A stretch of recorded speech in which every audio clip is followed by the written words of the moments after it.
day. There's no need for gloves. It's above zero, so nothing's freezing. But what's going to happen is the snow is melting from the mountains. Soon the rivers will be dark with the dirt and the mud, and they'll be full of debris. And then the fjord will be full of logs and sticks and muddy water, and that will make seafaring harder and fishing more difficult and perhaps less enjoyable. Now this place is beautiful. It's like an Arctic Jurassic Park.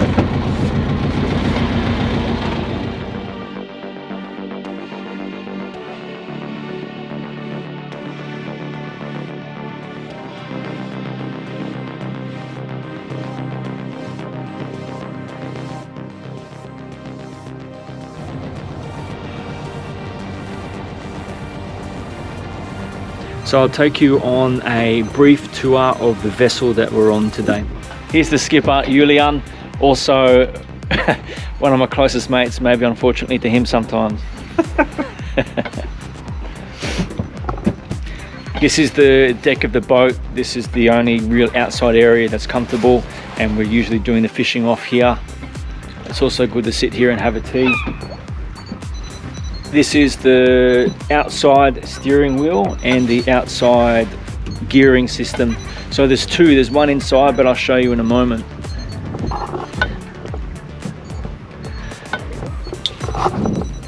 With this huge cliff here, it goes basically vertically down into the water. So we can get really close to it with the boat and not be stressed that there's going to be rocks underneath. It goes in a straight line deep down and gets very deep very quickly. It's also what makes it a really good spot to fish off, is that it just holds a lot of life along the side of this rocks, and the birds up the top as well, shitting, feasting. There's shit there on the mountain. Oh yeah, yeah, all that white stuff. I can think of a better word than shit though. Feces. Poo. The bird poo drops nutrients into the water as well, which is something which is exciting in the sense of an ecosystem. So we've had some luck here with fish before, so we're hoping today as well that fortune will smile upon us. We'll go inside now.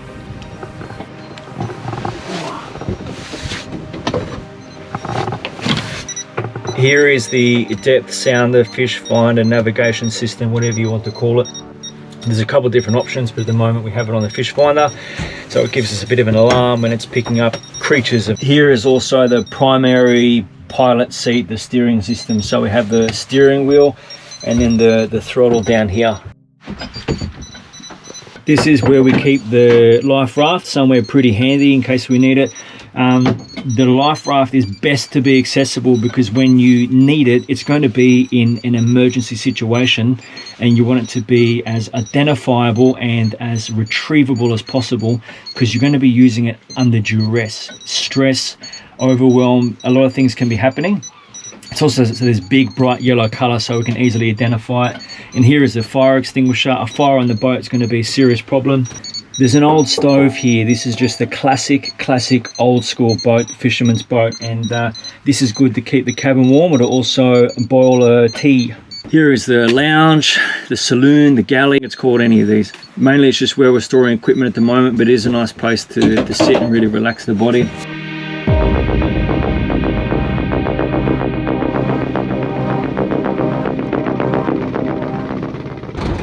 It's just such an absolutely picturesque place to be fishing and out on the water, and the water is so still now. It's so beautiful. We've just been fishing a bit here, no bites yet, so we'll move around to the other side, and also that will put us in the sun, which is such a beautiful feeling. For many months of the year here, the sun is below the horizon, so when it's out like this, it needs to be worshipped for the deity that has been seen for thousands of years by many cultures. And we're going into a period now where the sun is above the horizon for months. I also find that very disruptive for my sleep, because now my body doesn't know it's time to sleep. In the winter, all my body and mind want to do is sleep. It just gets so tired and so flustered after lunchtime because the sun doesn't come up. And now we're going into the midnight sun, and unless I'm really deliberate and disciplined with my evening routine, I will just lay in bed and not sleep because my circadian rhythm hasn't been set by the light and my body thinks it's still daytime. The water here is absolutely crystal clear. It's tropical. It would be tropical if it wasn't just above freezing. But you can even see the bottom and you can see the starfish. It's just amazing. The nature here is quite beautiful. It hasn't been tainted by humans as much as other parts of the planet. So I'm really privileged to be able to live here somewhere so wild and so pristine.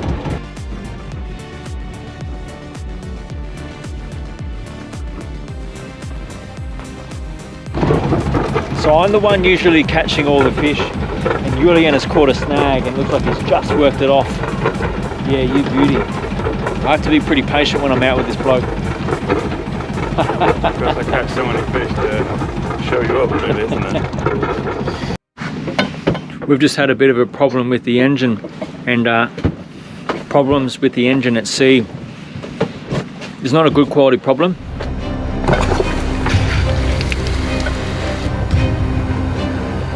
We're getting a bit close to land, so what will need to happen if we start to get too close to the reef is I'll need to fend it off either with an oar or try to get in the water and push as best as I can. Let me close that up again. Water in the diesel. Need to get wet. So it's important during a situation like this that we just focus on the tasks that we can control. So I'm steering the boat, Julian's going to check intricacies with the engine and the fuel, and we're just going to do our best to keep away from the land that we're near, the reef, which as I mentioned before is a problem.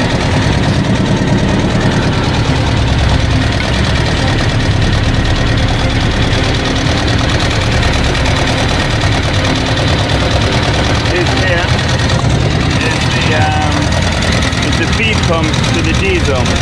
Yeah. You see there, I can manually pump it. When with the boat stopped, we had no pressure there. Okay. That normally means we had some air got sucked in.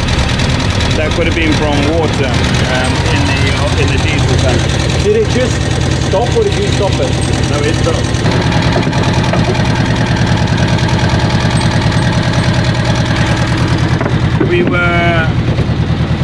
What we could have done. You could have filmed it? Yeah. What we could have done, because we were going at the maximum speed of the boat. Yeah. What could have happened is that we were basically sucking too much diesel, and if there's a little bit of dirt in there, even though the system I've cleaned regularly, it just takes a little thing. Yeah. It's stuck in the filter and it stops. We got going again straight away. Luckily we had a good battery.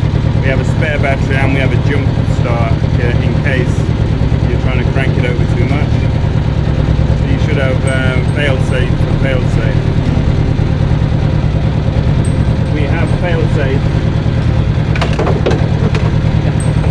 Yeah. Here is worst case scenario. Yeah. That's a really good point, that if things go wrong and a couple of things go wrong in the same sequence or at the same time in the ocean, they can go very wrong. So it's for Julian to have a couple of alternate solutions there already on board is good planning, which makes problems like this not so consequential. We have solutions ready for them and there's just Julian to solve it. Get me down to about 7, please.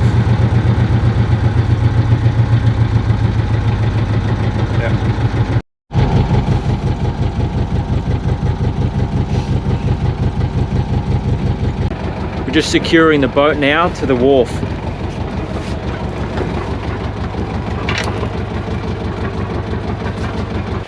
I'm doing my best to film here whilst managing this task and trying to stay out of the water.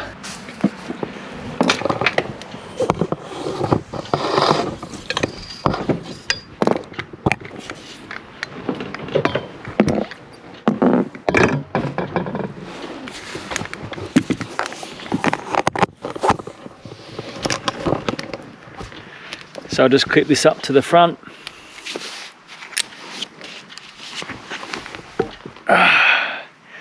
Got to pull the boat back into position.